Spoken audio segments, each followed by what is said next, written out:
Hello, my name is Mariela Zuniga, and this is my Engineering and Modern Media presentation for English 181, where I will be talking about the infamous Netflix miniseries Away. Like many people in the midst of the COVID-19 pandemic, along with the lethargy of 2020 summer break, I found myself with a lot of time on my hands. Time that I properly invested into the drama of space travel. Specifically speaking, Away is a TV show that depicts an international group of astronauts that are led into a 3-year mission to Mars by Commander Green, aka Hilary Swank. The reason I chose to cover this particular series, rather than the hundreds of other space travel films, is because 1, the memory of this series may still be fresh in everyone's minds since it was only released in early September 2020, and 2, because we get a couple of engineering issues related to space travel, which I will be discussing in the video. Before I get started, I just wanted to quickly add that this series was inspired by a real-life NASA expedition where American astronaut Scott Kelly and Russian cosmonaut Mikhail Kornienko launched on Soyuz TMA-16M to the International Space Station, where they spent an entire year on board. And this is a picture of them celebrating their landmark 300 days in space. So, radio frequency communications has been a breakthrough in electrical engineering of the last 100 years. And a radio frequency signal refers to a wireless electromagnetic signal used as a form of communication. And seeing as how our world has become heavily dependent on the use of wireless communications, this is the first topic that I wanted to discuss today. And the first engineering issue that I found in Away is interplanetary internet, which is showcased quite often in this series.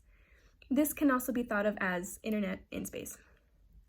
Numerous times throughout the 10-episode series, we see that the cast is interacting with their families through video chats or calls like here or like here. And on these calls, there seems to be no delay in the internet transmission at all. Now, as a viewer who has plenty of experiences with the poor connection warning on FaceTime, after these episodes, I'm left wondering if this is an accurate, let alone realistic or possible depiction.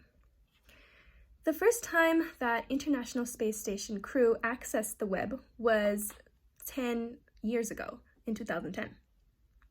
The new system provided by NASA was first used by Expedition 22 flight engineer T.J. Creamer to send out a tweet. During periods when the station is actively communicating with the ground using high-speed crew band communications, the crew has remote access to the internet via a ground computer, and they're able to view the desktop of the ground computer using an onboard laptop and interact remotely from there. Most internet works in a 3-part process. The internet service provider, ISP, gets the internet signal via fiber from a collection of data servers, moves that signal to a central station, and then distributes it to the modems of individual people. And this is not to be confused with satellite internet, in which the satellite is functioning like that central office, and the signal that comes back down is captured by an antenna outside your home, and that antenna is aligned with the satellite. Although the ISS is only orbiting Earth at an elevation of 400 kilometers, the distance that data travels is quite extensive, as the signal is sent to a relay satellite as high as 35,000 kilometers from the ground, and then back down to a ground space communication station. And according to a NASA employee, data exchange with the ISS has a transmission latency of about half a second. That means that it is about 20 times that of the average cable connection. So it takes some time for the signal to reach.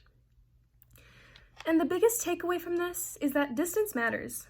According to Vincent G. Cerf, an IEEE fellow who helped write the internet protocols still used by the billions of computers and other devices on the internet, internet-style chatting with the shuttle 600 kilometers away is easy enough, but wirelessly communicating with a Mars-orbiting craft 200 million kilometers away is simply not possible. And this is why the away depiction of flawless, real-time usage of the internet is not feasible. Although the show does somewhat try to incorporate the issue of distance, with the video chats cutting off in the middle of the season as the fictional shuttle reaches the halfway point to Mars. And the second and last engineering issue I found with the Away series is the usage of water as a radiation shield. Throughout the show, there were many references about the hull being lined by an inch of water to protect the crew from cosmic radiation. A little bit of background. Cosmic rays are high-energy protons and atomic nuclei that move through space at nearly the speed of light, and they were discovered by Victor Hess in 1912.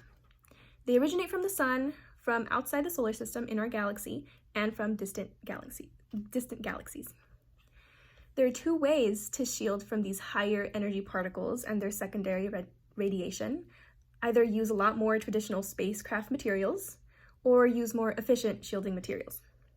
And the latter is most reasonable because bulking on a traditional spacecraft means that there's more mass to be carried, and this translates to more fuel being needed to launch the said spacecraft. Because protons and neutrons are similar in size, they both can be blocked extremely well by hydrogen, which exists as just a single proton and electron. Since hydrogen is the most abundant element in the universe, engineers can theoretically store water in a strategic way to create a kind of radiation storm shelter in a spacecraft or habitat. However, in order to provide sufficient shielding from cosmic radiation, it is not possible that a singular inch of water would be able to protect the fictional Atlas spacecraft crew. Although aerospace engineering is not my major, I did want to touch on both the mechanical and electrical engineering issue I found within this space-based drama.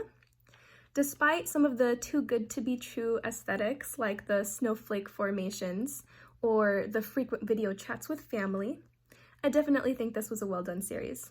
I especially enjoyed the cultural representation of the Atlas crew. So these are my references, and thank you very much.